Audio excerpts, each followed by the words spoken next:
Hey, good evening. It's Wednesday, May 3rd, and welcome to my channel, Everyday Talk 24/7.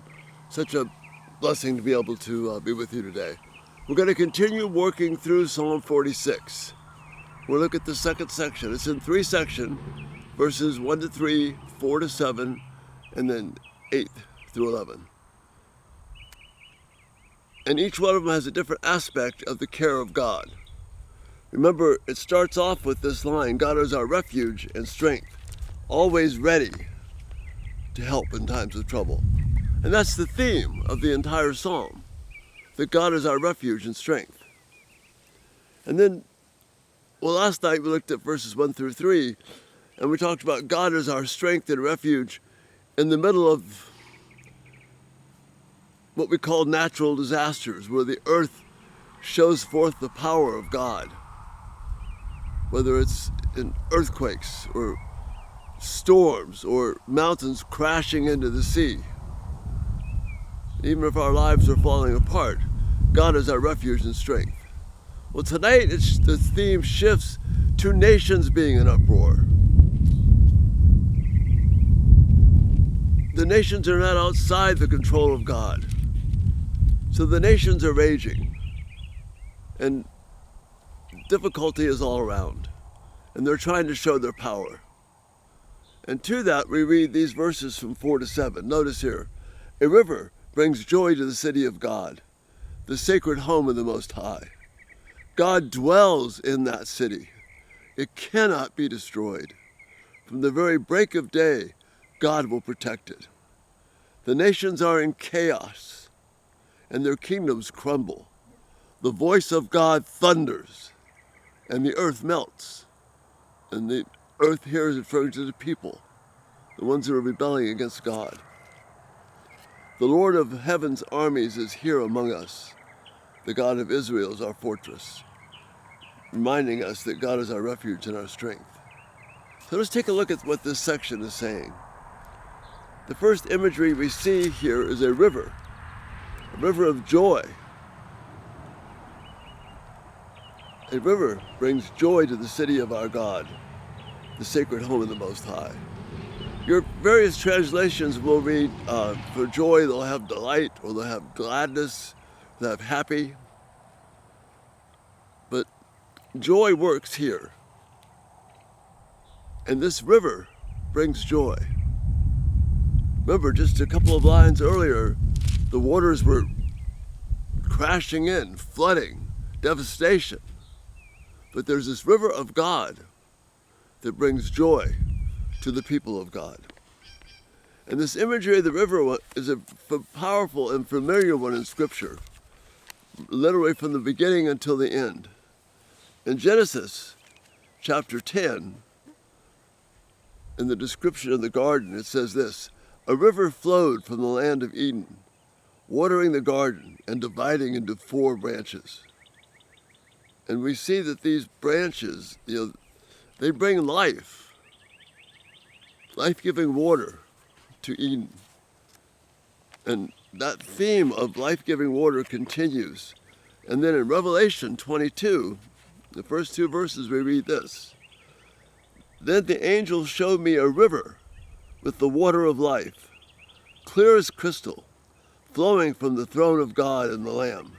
It flowed down from the center of the main street. On each side of the river grew a tree of life, bearing 12 crops of fruit, with a fresh crop for each month. The leaves were used for medicine to heal the nations. So this imagery of a river bringing joy and healing in the midst of chaos is what Psalm 46 taps into. The thumbnail tonight is of the St. John's River near Jacksonville, Florida. I've had the pleasure and honor with friends to spend time there on that river. Take a lot of pictures of it. And just being there and remembering those scenes on that river just brought immense comfort and joy to me. It literally represented the water of life to me. Well, that's what's happening here in Psalm 46. A river brings joy to the city of our God, the sacred home of the Most High. And here's the key point. God dwells in that city. It cannot be destroyed. You see what's happening? God is our refuge and our strength. As the psalm ends, be still to know that I am God. It brings joy because God is with us. And all the crazy circumstances happening around us, no matter how much the nations roar and bluster and shake their fist at the face of God, the people of God will not be destroyed. It's such a place of comfort. God dwells in that city. It cannot be destroyed. From the very break of day, God will protect it.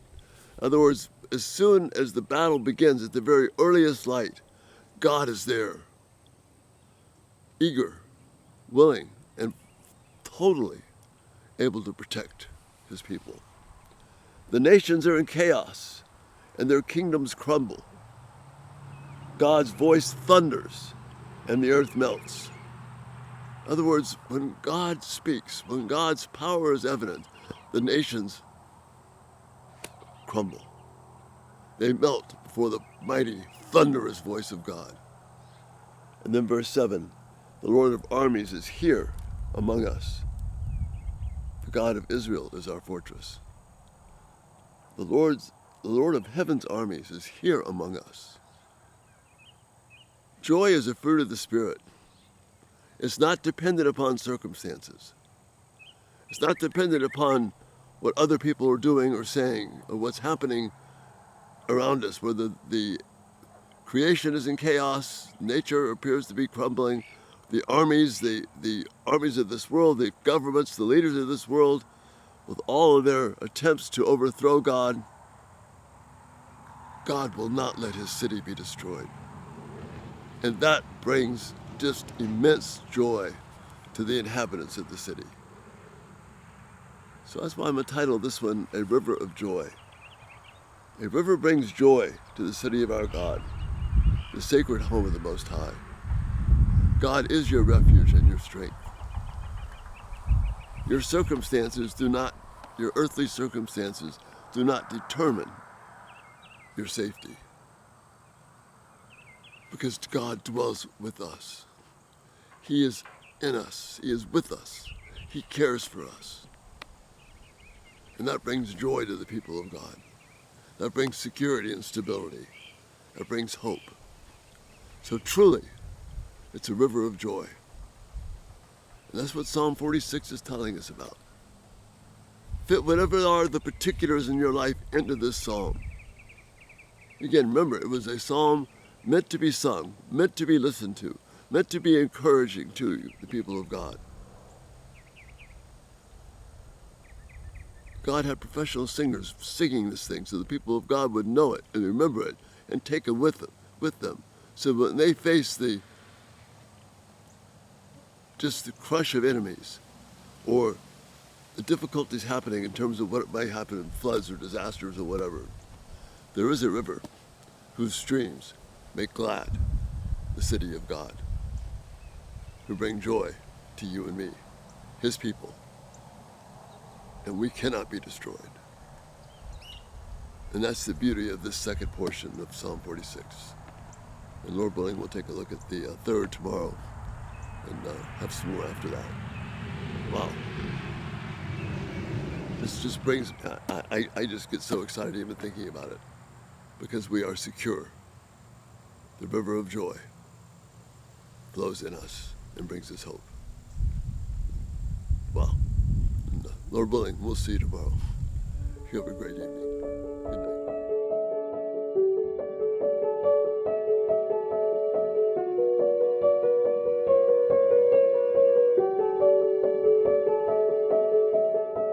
Thank you so much for watching.